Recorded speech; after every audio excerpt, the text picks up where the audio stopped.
Welcome to Oops All Segments, the very best podcast hitting your eardrums at this very moment. I'm Kevin.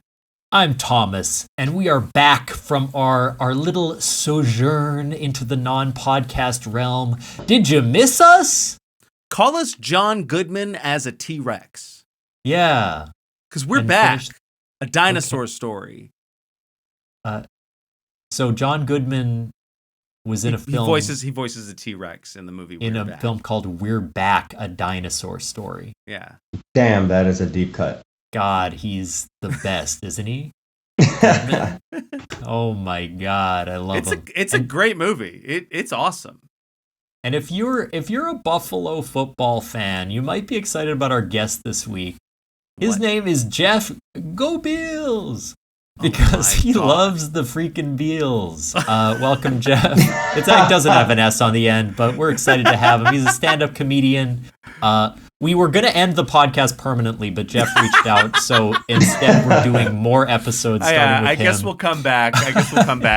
Yeah. Did you miss us? Welcome, Jeff. How are you? Thank you very mumuch. Man, I've gotten global. I've gotten Jeff Gobeil. Jeff Gobeils. Oh yeah, Go Bills. Like Go Bills.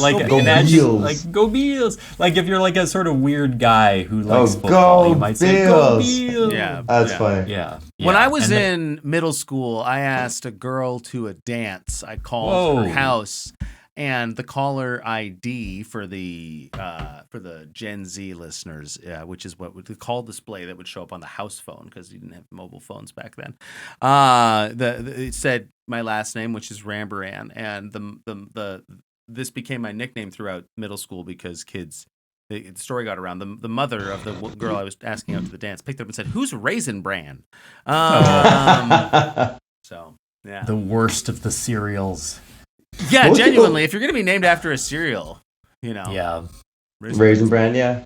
Honey O's would probably suck. Most people feel clever when they get to the point of being like, how about you say something like "Go Beal" or "Go Home"? And I'm like, dude, we had that on baseball jerseys in 1997. Yeah. I went a little deeper than that. I appreciate it. My nickname in middle school was Honey Bunches of Oats, but the podcast itself is actually named after a cereal, Oops All Berries. That's right. So we've continued your legacy, Kevin. And now, we've Jeff, removed the grammar. Yeah. We don't have the comma or the exclamation. Yeah. Jeff, welcome to the show. We like to start with a bit of a check-in. So we're just curious, what's been going on in the world of Jeff? Oh, this is beautiful. This is like every support group I've ever hosted. Support for which issues? We're here to discuss depression and anything you're feeling today. Yeah. Don't worry, this is all confidential. It won't be posted online on the internet or audio over on Spotify. Yeah. I mean, my world, We found, actually posting it publicly, it is less viewable than if it were trying to be confidential. We get less views, yeah. I just posted on my Instagram story. I'm like, why does sometimes I'll post my open mic sets on YouTube just so I can watch them on TV at home with my wife. Sure. Mm-hmm. And like, that's how we critique it, right? Like, their body language there sucks. Drop that one joke, whatever. Or this is why that joke worked. And oh, wow. Some random open mic clip got like 100 views. And I'm like, why? I'm like, dude, I post real sets with proper editing and audio mixing from like Park Theater and Art Bar in Sask. Why does this one get all the views? Like, I get so pissed. No, in the world of Jeff, I've kind of been joking about it on stage recently, actually, being like, do you know what? You know how I've been feeling lately? It's just constantly in over my head. Oh, really? I get the weirdest offers for opportunities, and I'm just being like, yes, I can voice act. Oh, 100% I know how to act. Write a book? Audible wants me to join in on the Indigenous Writers Circle. I've been writing for years. Come on now. Man, oh man. But no, yes, Audible, that's fun. Indigenous Writers Circle. I'm a part of that group now. We're set to be hopping in an audio booth in August. developing some works that'll either be complete or set to be complete by Christmas. I'm also in an Indigenous writing collective here in Winnipeg. There is also an Indigenous film writing thing I'm a part of. Just announced last week, I'm a part of the Great Outdoors Comedy Fest in Assiniboine Park here in Winnipeg. I'll be part of the pre-show. Oh, that's awesome. Yeah, lots of stuff going on. Yeah. Yeah, the world of Jeff is busy. Now, when you start to say, okay, I can write a movie and a book and that other thing, where do you go for your idea? Are they already percolating? You already know your subject, or you're still figuring that out? Actually, that's why I really like improv. Improv's the only thing that can exhaust my creativity. I can go and go and go, but improv, because it's so quick, give me about half hour on stage and I'm burnt. I'm like, I can't do this anymore. Yeah. I mean, honestly, our audiences feel the same way. Check out Club Soda coming to the Winnipeg Fringe Festival. You guys are in like 3 different shows, I believe. I'll be performing in 4 shows this Fringe Festival. Love is blank, and presumably also a breakup at some point, because this is right. That tends to happen. It must be untenable. I'm putting my relationship with my partner to the ultimate test, because it is sort of typical. I go through a breakup. If I'm going to go through a breakup, it happens at the Fringe Festival. It's happened, I think, 3 times in my life. At least twice, but maybe 3 times. The world of Kevin. Right. Maybe, I think you might be right. I think it is 3. And how does that make you feel, Kevin? It's amazing, actually, Kevin, that you haven't written a terrible one-person show about this, because... About your breakups? It feels like the ultimate that. I just haven't performed premise. it. Oh, yeah. Yeah. It's terrible. They won't let me do it. So that's fair. I mean, hey, that's what's going on in my world. I'm keeping busy. The Fringe is going insane. I'm doing 4 shows. So I'm doing, as you said, Love is Blank, which will be a blast. Don't repeat this during plugs, by the way. If we're getting it out now, we don't need to also plug them all at the end. Okay, I won't. Well, you got your X-Files one? X-Files. Yeah, look at this. Yeah. Jeff will do my plugs for me Yeah. later. There we go. And then I'm doing, there's an improvised 4-hander play sort of inspired by like Who's Afraid of Virginia Woolf and some other sort of like kind of Edward Albee living room drama kind of plays. And I'll be in that, called 4 Hearts, as well as the Big Improv show, which Thomas, I know, will also be in both. Actually, you'll be in all 3 of the other shows I mentioned, now that I think about it. Yeah. Not warm enough to be one of the 4 hearts, but I have collected the other 3 infinity stones on the glove of Kevin's improv pedigree. Now, Kevin, which show are you dreading? Ooh. I am dreading the X-Files that you guessed in. Yeah. The one, I just kind of feel like you're gonna skewer the... It will be my chance to reveal the real truth that is out there about vaccines and Fauci. Yeah. It is interesting to do like a show, because X-Files is so like, remember when conspiracies were like not crazy. Yeah, it wasn't like a thing that your uncle yelled about at the dinner table and then upset everybody. It was like when aliens were cool, and now Mulder is just like afraid that like they're trying to turn the kids trans in schools. Yeah, Mulder's just That's been my go-to crowd work lately. Has been like, everyone now believes in at least one conspiracy theory. Someone share it, and then we just rip into them. Like, dude, you're so dumb. But no, it's true. You're right. Conspiracy theories used to be conspiracy theories. You're a crazy person for even having any, and now it's like everyone has 4. I feel like the tipping point was Flat Earth. I feel like Flat Earth was the tipping point for like pop conspiracy theories being cool. Because I feel like when Flat Earth became like the conspiracy theory that people talked about, it was like so fucking ridiculous that everyone was just like, come on. Shaq, Shaq recently on a podcast revealed that he is a flat earther. Who? Shaq. Oh, Shaq, like Shaquille O'Neal. Yeah. That's crazy. What? And the people who were interviewing him were like, kind of like, oh, he must be joking. But then he said, no, I was on a plane and like, you don't see any curve like while you're flying. And they were like, but that's okay. It was really uncomfortable for everyone. But... what's up with you, T? What's going on in your life, man? Well, a lot, but we have not had an episode since my bachelor party, which Kevin did a wonderful job of setting surprise, up and motherfucker. coordinating. Just a truly magical weekend. The reviews were raves. Everyone who came thought all the friends were lovely. They were very touched by the event and had a great time. Yeah, there was glass at the Airbnb. There was broken glass on the table, which I leaned on the first night and cut myself open. There were ticks in the yard. There were... it was a house amid a bunch of industrial warehouses. Yeah, it was everything was working against us. It looked as if it was designed like it had been created by the backrooms. There was like a picture that was like hung up on the wall, but fully in the corner, like in a big wall. But they've put it in the it was just designed by someone who'd never seen a room before. Yeah, you know what would really spruce up this place there. Yeah, it was crazy, but it's a lovely weekend, right? Yeah, it was. Yeah. It really was perfect, and Kevin did an amazing job. So genuine shout out to him for coordinating and organizing and setting things up beautifully. I know my friend Adam told me that he wept on the way home because he was so moved by the weekend. So that was very touching. And then 2 days later, he told me fucking cried. It's about time. Jesus Christ. 2 days later, he told me he was leaving Chicago. So sucked, but it was good for a little bit. Right. And then right. It was bad. Right. But that's me. That's you. Let's spin the wheel. Let's get this fucking show on the road. Okay. Yeah. Here we go.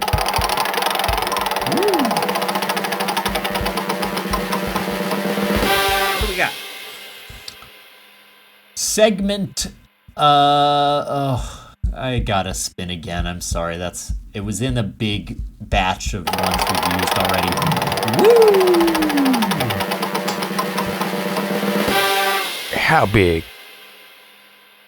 Count Buckula. Back to cereals. All right, here we go. Yeah. Participants must play the improv game. This is one of Jesse's inspired segments. We did not come up with it, but we did. Okay. Participants must play the improv game Sex with Me while maintaining a totally irrelevant vampire voice. So the vampires, we're not doing vampire jokes, but we're doing jokes in the structure of Sex with Me is like blank while doing a vampire voice. Yeah. You know the Sex with Me game, Jeff? Yeah. Buckula. So, let's get some object generator going for our first. Unless, Jeff, do you have a suggestion of an object that we could start with? Oh, God. A soundboard. Okay. Okay. Sex with Me is like a soundboard, spoken as a vampire. Sex with Me is like a soundboard. I'm not sure what my accent is. Because so I know what all the buttons to push are. Ooh. Sex with Me is like a soundboard. Bleh. When you're finished, you're going to hear a toilet flushing. Like on those classic Howard Stern episodes, you know. I don't even know. I was picturing a drummer soundboard. Oh, I wish. Oh, that makes more sense. Sex with Me. That's like fucking. None of us has one. I'm trying to think of my coworker. No, that's like a Ukrainian accent. It's not even a vampire. Yeah, these all just seem like vaguely Sex with Me. Eastern European. Yeah. Sex with Me is like a soundboard.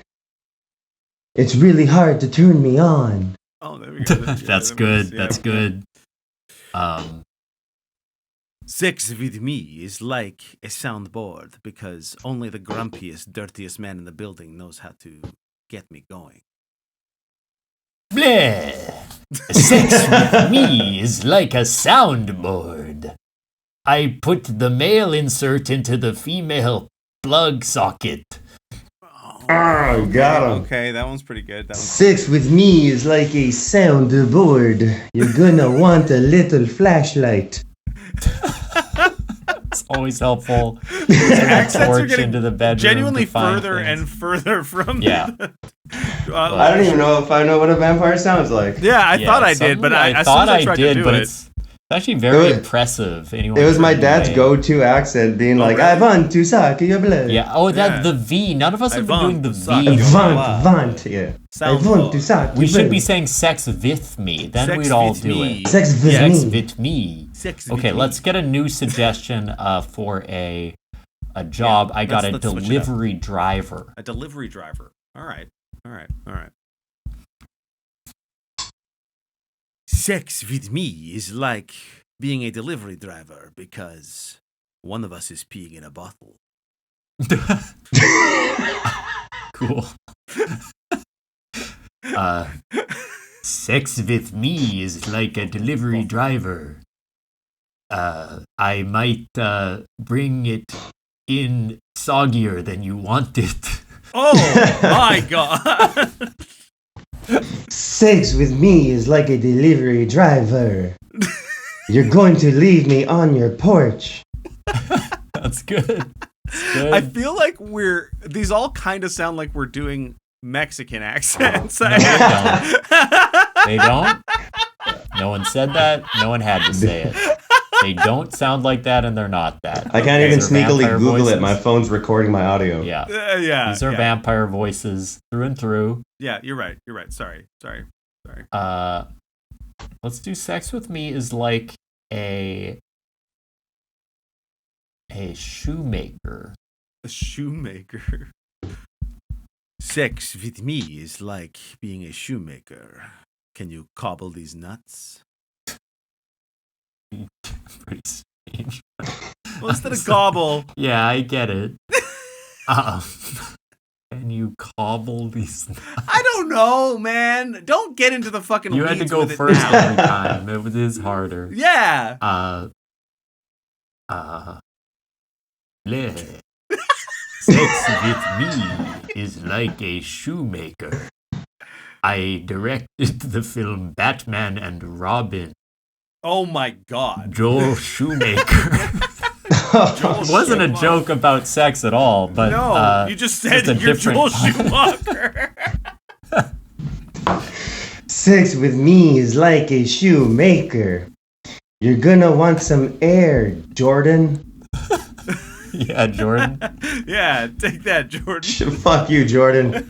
This has been Count Fuckula. Thank you. It's good to be back.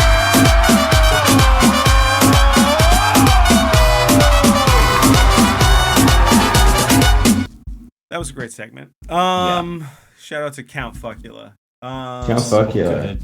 And your sweet cereal. I don't think I ever had Count Chocula. Yeah. I was walking through the airport once, and when I was going to leave the airport, I had like my plane had landed. We were on our way out, and I think Kara and I were on our way to try and make. I think we were in London. We were trying to make a train or something, so we were kind of in a small rush, making our way through the airport. And a woman stopped me, like another not a person who worked there, but like another passenger on another airplane. She was an older woman, and she stopped me and just started speaking Spanish to me because she thought I was Spanish or Mexican, and or I should say Latino, but I wasn't, obviously. Well, maybe not obviously to her. So I used the very limited amount of Spanish that I do know, because I took it in university, to say that I did not speak English, which was not helpful. Don't speak English. Or no, sorry, not I don't speak English. Okay, man, me neither. Yeah. I said I don't. She just continues. Yeah, great. Yeah, thanks. I still need help, actually, but I felt really bad that I couldn't help this woman. I was trying to point her towards a desk where they might, but I was like, no hablo español, lo siento. Essentially the other way, but yeah. That's a beautiful story. Apropos of nothing. Yeah. Yeah. Well, yeah. She might have thought you were a vampire when you were speaking that way. It's time for our... speaking no Spanish. No hablo, bleh. I cannot help your problem. Jeff, do you have a name? Have you whipped up a name for your segment? Perhaps a serial informed name for your segment? Oh, I wish I did. The Raisin Bran Bworst shows. Ooh. Okay. Bworst. Worst, best and worst. Yeah, I was thinking about it. I'm like, we're all performers here. We have to have stories of our best shows and our worst shows. Oh yeah. Absolute worst, absolute best. Yeah. Very simple, very easy. If anyone has any ideas or we can go best first, worst last kind of thing. Yeah. I think because Kevin and I are also actors, I think there's like a range of, is this a comedy show that went particularly well or that we cherish, or might this be like a play run that we especially, I don't know if one feels more in the spirit of what you're thinking, Jeff. Oh no, any performance. Yeah. I guess I'll pass. I haven't enjoyed any of my shows. I'll go first, Kevin. Vaguely out of left field and pick something that is from my brief stint as like a musician that actually performed live. Because I got to do like a few really cool things as a performer, but one, like I've done a lot of plays that have felt really special and stuff, but there's like when you are a hip hop musician, it's quite the imposter syndrome is very heavy when you are especially when you first get out there and you are performing in front of people. And I'm somebody who's like, I was comfortable on stage already, so it never felt too out of pocket, but it still was like you're putting on a persona. Hip hop has a very, especially like, it just has like a lot of there's a lot of artifice, I think, involved in like how the average person portrays, at least like the suburban half white half brown guy that I am trying to perform hip hop, that was like honest to me but still just felt different than what it was. And so I've done a number of performances, but anyway, one day I went to a concert by a rapper named Hobson, who's kind of like a really preachy version of Eminem if he was black, and straight edge. He did the Illmind stuff, I think. Yeah. And I think he's probably run into some controversy at some point in the recent future. That seems pretty much inevitable. Pretty much inevitable. But I went to I got tickets to a Hobson show in Winnipeg one day. And this was like I was in my like opening up for other rappers era of things, but there was no local opener at the Hobson show, I don't think. But I don't know if we bought meet and greet tickets and we must have bought meet and greet tickets. We met him at the beginning, and I gave him my album.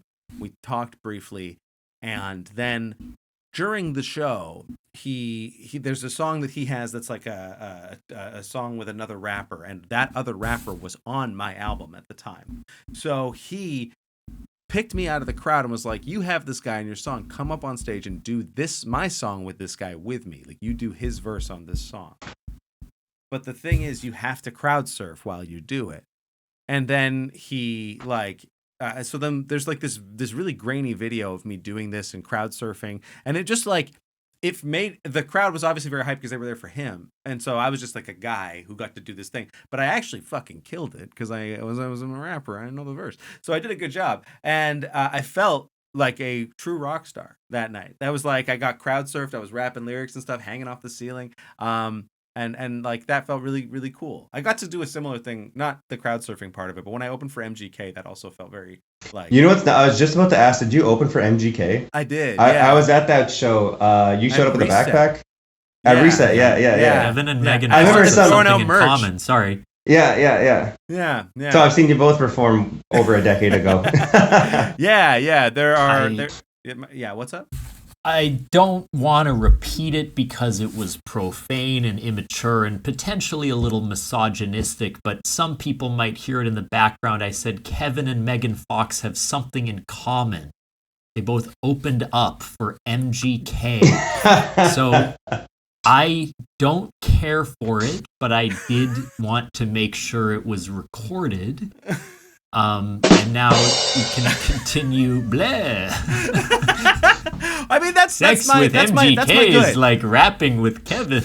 Yeah, I mean, out of the myriad of bad shows I could go into as a hip hop performer, there was a lot of ones that the ones that felt cool really did feel cool, and then this way it'll be divergent from probably what you guys are talking about because it's a little different. So that's my positive. Would be that one. Very good example. Yeah, I don't know. I don't have like one like thing that really jumps out or that felt like, oh my God. I'm sure there have been improv shows I was proud of at the time, but they fade quickly. It's hard to remember like from years ago a show that you really were happy with. So I'll just pick a play, I think. And I have very, very strong, fond memories of a show we did called Middletown for lots of reasons, but it was just like a show that was sort of a goodbye love letter to the theater that we had all kind of grown up doing shows in. Kevin was part of it. Other close friends were part of it. My dad directed it. It was in the new theater at the U of M, and it's a great script. And I don't know, it just was like a really profound and beautiful experience. And it sort of felt like this culmination of like all of us, all of the time we put into this place in a new theater, doing a show we were really happy with. Yeah. So that one is one that I would say was very special. And even in recent memory at the bachelor party, we kind of tributed to that theater again. We went back, and that place just means a lot to us. So it was very cool to get to have that goodbye show. Yeah, that was special. That was a great show. Yeah, I've only been a part of small acting gigs, but every time it definitely feels like almost like a summer camp feeling. Yeah, the good ones. The good ones. Yeah. Yeah, I was going to say, Kevin, actually, even the bad ones do, actually, now that I think about it. Sometimes they're better, actually. Even you, Kevin, actually. MGK would have been around 2013, 2016 area. Yeah, that seems about right. It was at Reset, right? Yeah. It was at Reset, yeah. Yeah. I actually got in trouble at Reset because the Simpsons machine broke, and I took Marge's jump button home and posted it on Instagram, and Stephen Hua, or whoever that guy was, fully contacted me being like, Marge wants to jump again, can I get that button back? But no, it was my buddy Winston Ta, he used to go by Jackie Lee. Yeah. We were best friends in high school and a band in high school. Oh, really? Yeah, he bought me to Thomas's show, and he bought me, when we're at MGK, he was like, actually, my friend's opening. I'm like, Winnipegger's opening for MGK? Oh, that's How do I be that guy? Yeah. That's awesome. Because at the time, I actually have 4 rap albums under my belt. I say one that is good. Yeah, and it's only seen the light of day once.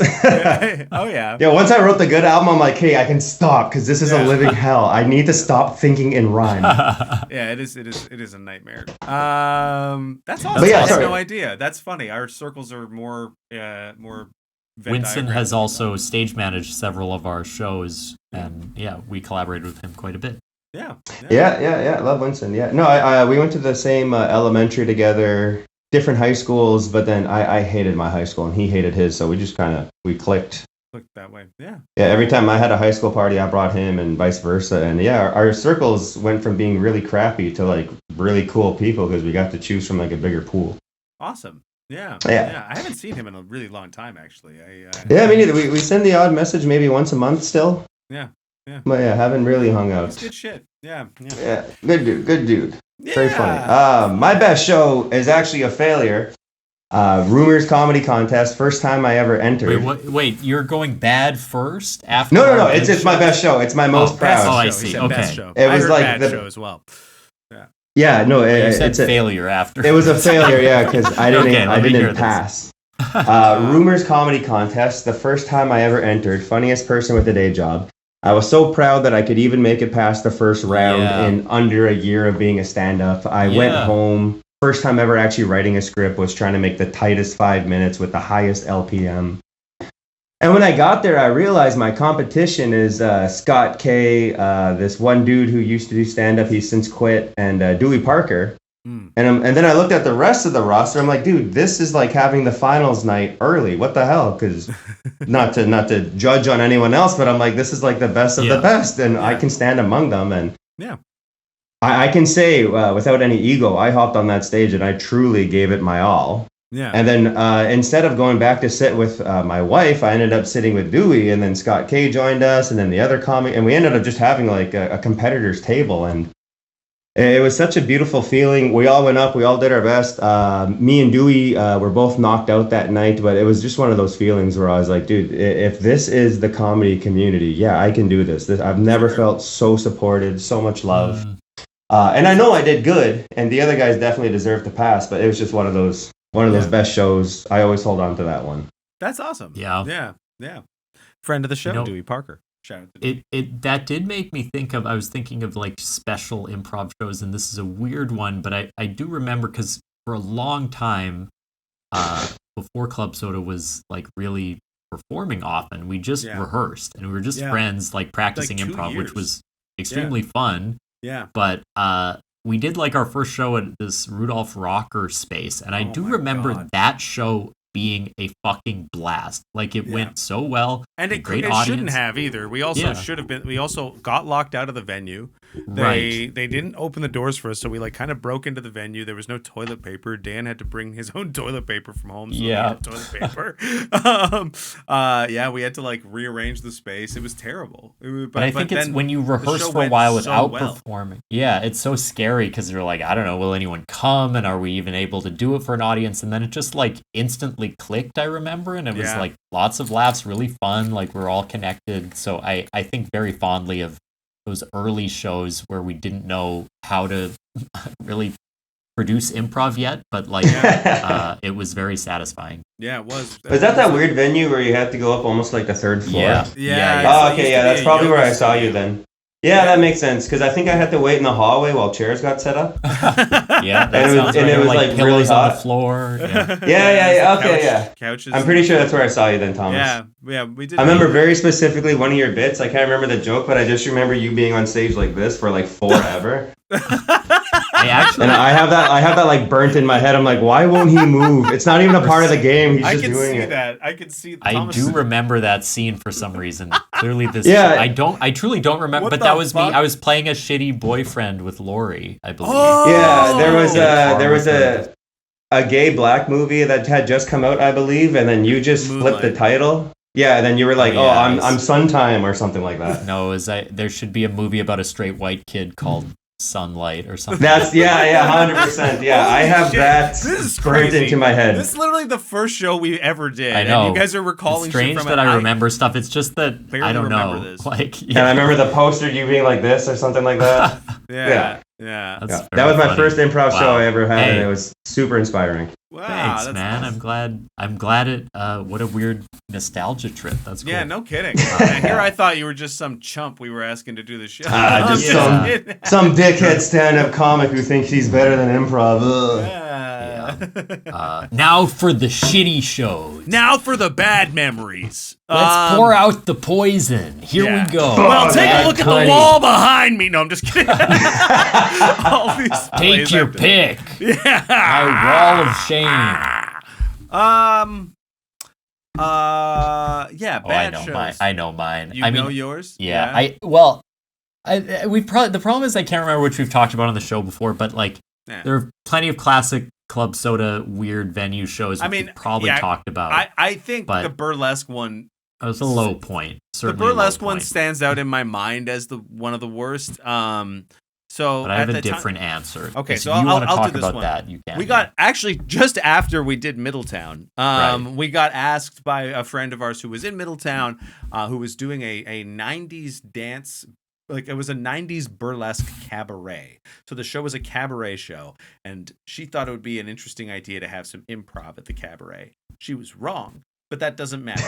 We'll get into that. So we agreed to do it. At the time, the makeup of Club Soda was myself, it was Thomas, it was our friend Dan, it was our friend Justin, and it was Lori. So it was 4 men and 1 woman. And which is pretty progressive for an improv group.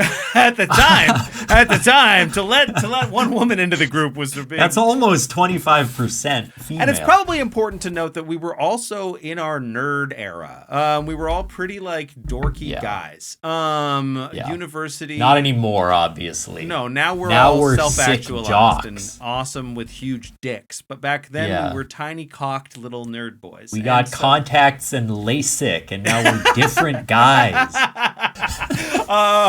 But anyhow, we agreed to do the show, and the original plan was that we were going to go on coming out of intermission. So we were going to be the first thing coming back from intermission, which I think makes kind of sense if you're going to program this. But instead, they were like, "Oh, some things changed. We're putting you at the end of the first half." Yeah. And so we were like, okay, and our improv is not particularly sexy. or burlesque-esque. And we start watching the first half of the show, and it becomes very clear that we're going to be the only act that's going to be anything like this. So the other acts are all burlesque acts and an acoustic musical performance by a girl I was dating at the time. But the burlesque performances were very horny. And if you've ever been to a burlesque show, that's the whole goal. The crowd is there. They're yelling, "Take it off." It's all about this tantalizing stuff. And we're like, uh-oh. And it's all women. Every single performer has been a woman. And so right before we go on stage, we're on standby. We're in the wings and we're backstage. And this woman is dancing. And she's at this point the most senior member of the community that was doing a show. And so she's doing it to 9 Inch Nails' Closer, but she's doing it to the David Fincher remix from Seven, which is really just noise. It's and I say this as a huge 9 Inch Nails fan. It's like static noise, drones. It's really unsettling music. I think the thing to say is like a lot of burlesque is comedy adjacent. It's like playful spicy, and fun and whatever. This one one was like trauma informed. Yeah, it was. Yeah, and she was trauma informed burlesque. Yeah, and she was spinning. I remember this so vividly. She was doing a hoop thing. She was spinning with the hoop. She had very little on, just nipple tassels at this point. And Justin, who is a member of Club Soda at this point, would choose to not swear in his day-to-day conversations. He was a straight-laced, buttoned-up good boy back then. And the rest of us are all dorks. And I look over, and Justin is like, looks like he's seen a ghost. He's like watching this naked woman spin around to this noise music. Like Dan looks like he's gonna die. I don't remember what your reaction was, Thomas. Lori looked just grinning ear to ear. Yeah, I was rubbing my hands together like a greedy miser. Thomas was up there like, yeah. You had that cash so ready, Jeff. Making it rain on someone's like trauma burlesque is so weird. Oh my God. So anyway, this performance happens. We're all here. Yeah, exactly. The host goes up. We'd given them copy to introduce us. They forego the copy. They go up and say, "Club Soda is a group of friends who do comedy. Here they are. Oh, and one more thing. They definitely won't be taking their clothes off." Boos from the audience. Everyone starts booing us. Yeah. 4 men fully clothed in jeans and plaid t-shirts walk onto the stage. And you remember our suggestion, Kevin? I don't. What was it? I believe it was Jerry Seinfeld. So very much not trauma informed. No. Yeah. And where was Jesse back then, hey? And they yelled at Thomas, "Take your shirt off, Harry Potter," throughout the show. Yeah, they're just screaming at us. At one point, Thomas gave in, stood on the stage, started unbuttoning his shirt, and said, "Is this what you want? You're all fucking sheep." Unbuttoning his shirt. Standing there like that. Yeah, still. You like this, ladies? So, you guys are too easy. That was a rough night. That wasn't our best performance. Tough. It was memorable, though. Yes. It's gone down in our history. Yeah. I will go next. Yeah. I have a few, but I don't think I've told this one on the podcast, and it was funny where we were hired, Kim and I and 2 other people from Mission Improbable were hired to do like a corporate show. And we went to it was like, an end of year wrap up event for some company. And it turned out the improv was a surprise. So this guy was like droning on and on, did a really long speech. And then at the end of that, when everyone thought, okay, we're done, we can go home, it's like, no, there's actually one more thing. We're going to bring out the improv. But we had been there for like 3 hours. There was an open bar. So 2 of our co-performers were fully drunk at this point. And then the person who brought us out was like, "I'll warm up the crowd with some magic." And we were like, okay. So instead of us hosting and building energy, he came out and did like a 5-minute card trick with someone in the audience. And at the end of the trick, he pulled out a card and said, "Is this your card?" And it was not their card. And he did not have a recovery. He was just like, well, anyway, here's some improv. Like he fully just lost all of their faith and then brought us out. It's like, we didn't need you to host. You offered. Like, why? Why did you offer? And you could just see how fatigued everyone was, and it was a huge space with bad acoustics and all this stuff. So, nothing like noteworthy after that, but him fucking up that magic trick when we were already like, we shouldn't even go on at all, was just a true low point in my performance career. Funny. Like, man, this is horrible. Those are my favorite, honestly. So I got this, man. Steps out and just bombs. Like, yeah. Yeah, I didn't even know I did this till someone pointed it out. Spencer Damas, after his first time hosting Rumors, apparently he had a little bit of a kerfuffle right in the middle of his set, and he really had to recover. And he's like, and for some reason I'm on stage and my joke bombs, and I think of you, Jeff. And I'm like, what the fuck? Why do you associate me with bombing, asshole? Thanks, man. Yeah, and he's like, no, there is no comic in this city who enjoys bombing like you. And I was like, what are you talking about? He's like, every time you bomb, your eyes light up. You're like, oh, that joke didn't work. This audience is either dumb or they hate me. And I'm like, well, yeah. I fucking love bombing. I get so happy. It almost like makes the show better. A beautiful thing. I wish I felt better about it. I actually think that's actually how you get good at improv. I have a theory that like the thing that makes you comfortable, and this is born out of nothing because I've done stand up never. But I feel like the muscles are the same. I feel like getting comfortable in that, like, oh shit, where the fuck is this? Isn't working. What are we gonna do? Panic. If you can navigate through that well, you can usually handle improv well. I feel like, yeah. That's how I've been feeling. Very, very, very true. I opened a bunch of shows in Alberta with land acknowledgement jokes. And nothing those people hate more than being reminded that this is treaty territory. You cannot separate. I'm like, oh, you think I fucking care? Put your hand up if you're a separatist. That's just their bashing. That's funny. Yeah. I'll give you guys a choice. My worst show. Do you want an open mic, a fundraiser, a paid show, or a rap show? I kind of am curious about your rap career since this is beautiful piece of lore. So maybe I'll start there. Good book ending for this segment then. I had got invited by Adam Schwartz of Neurohilarity. The show was a variety show, comics but other skills. I got there, and then the first comic decided to abandon his set and just do stand-up. I got there, and then Carol Cunningham decided, well, I'm going to abandon my set and do stand-up. And then the third person, I can't remember who, decided, well, I'm going to abandon my set and do stand-up.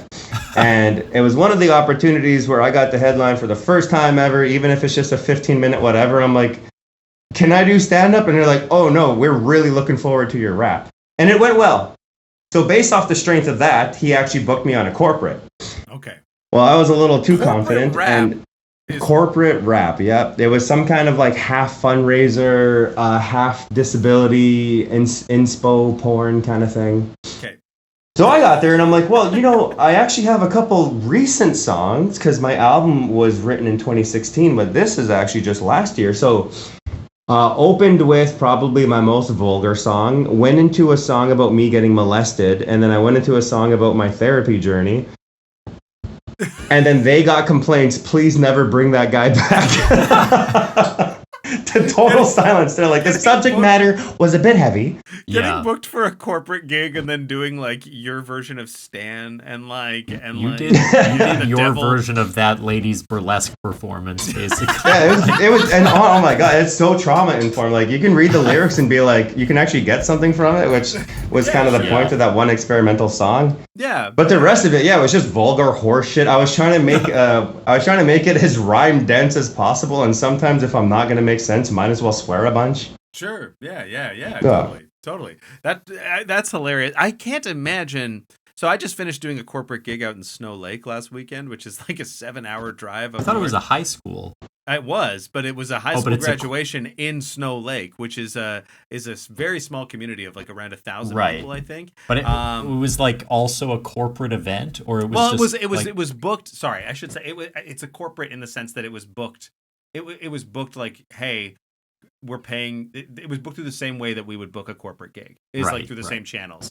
So like, and this was through Steve and Katie, and so they're like, let's go do this high school graduation, but it's for 5 students in a hall where each student has like 20 odd people with them. But it was kind of the same thing as yours, T. They didn't I guess they didn't put in the program that this was happening. Right. So like they did their like all their conversations, then everyone's eating dinner, and then people are starting to like clear it. And they're like, oh wait, there's something else actually. Sit back down. Yeah, and they literally like text your family members who left and tell them to come back here because it's not that far of a drive. They can drive back. They did that. They There's said nothing else to do in Snow Lake. They want to be here. Yeah.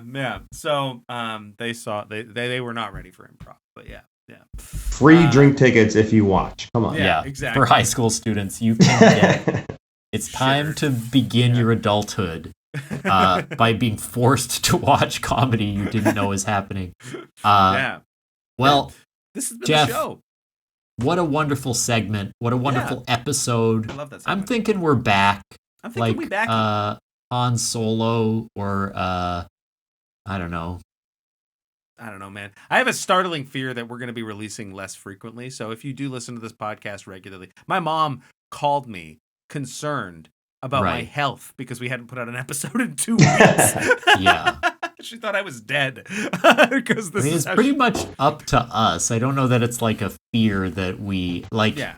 We can just release less often. I'm setting expectations for the listeners because we've been releasing episodes weekly for years, and now we probably won't be doing that because we have a very busy summer. So we broke the seal and realized how nice it is not to do the podcast. And now we spent one weekend together in real life, and we're like, oh yeah, that was better. Maybe we should just be friends. Yeah, we don't gotta hop on Zoom. Come on, buddy. But no, we'll be releasing a little less frequently, but we'll still be releasing episodes. This is still fun. And thank you, Jeff, for doing the show with us. Is there anything that you'd like to plug? Ideally, this comes out on Monday. Monday. I'm in the Fringe Festival here in Winnipeg. Yeah. Yeah, I got one-man play. What did I changed the name recently. It used to be Victim's Impact Statement. What the fuck is my thing called? Oh, The Crown Witness is a stand-up comedian. There you go. Yep. So it's a half stand-up, half court drama, half one-man court drama. Yeah, that sounds great. Yeah, sounds very fun. Yeah, it follows my court case. It just ended recently. My childhood abuser got life. There you go. Spoilers. Yeah, but it's in the newspaper, so whatever. Yeah. But yeah, heavy subject matter, but like handled. Okay, I just want to let you know, for the first time in my entire life, I have dried. I went to the soundboard to hit something. I was like, nothing is working. I can't. Yeah. I was going to accent it, and nothing felt right. You were going to have the cheered sound effect or something. Yeah. No, child sexual abuse. Well, I'm glad that this person got life. I'm happy for that. I would like to celebrate. Yeah. That's and I'm hopping on. I'm hopping on a couple others. It's not finalized yet, though, so maybe I'll just sit on that. Sure. Okay. Sounds good. Stay tuned to Jeff's stuff. We'll link your socials. Yeah, I'd hate to promote someone else's show accidentally, you know. Yeah. No, heaven forbid. Yeah. You could check us out. Club Soda Improv's doing all those shows that we mentioned earlier. The Truth Is Out There and Improvised X-Files, Love is Blank and Improvised Love is Blind, as well as the Big Improv Show, and I'll be in Four Hearts as well by the Improv Company. So take a look at those ones. They're all around the city. And check out Thomas and I's other podcast. It's called What We Do in the Basement. It's a Let's Play D&D podcast that I have been really slow at editing up the new episodes for. But hopefully a new episode comes out this year at some point, because that's the new goal, I guess. My life. That's how I learned to play D&D, by listening to those kind of podcasts. Yeah, me too. Yeah, they're awesome. Yeah, and it inspired me to make one and then never finish it. But we are at episode 80, and life is hard. But that's okay. Just got through the first dungeon. Yeah, exactly. Cool. T, what do you got? The Fringe stuff is plenty. Yeah. But I already said that. Follow Sarah Does Sadness on Instagram. It's an account that Kim is managing, and it's an exciting podcast, and it's an account about grief. Sarah made a podcast with her brother, who is dying of cancer, and it is releasing on iHeartRadio, and Kim is helping promote her social media. But I think it'll be a really beautiful project, so I recommend checking it out. Awesome. Check those things out. And does anyone have a good cereal pun to take us out? Ooh. Maybe in a Dracula voice? Okay. And here it comes. Yeah, we'll be satisfied because it'll. Hey. Mm-hmm. You know what I call my friend Kevin? Oh. Special K.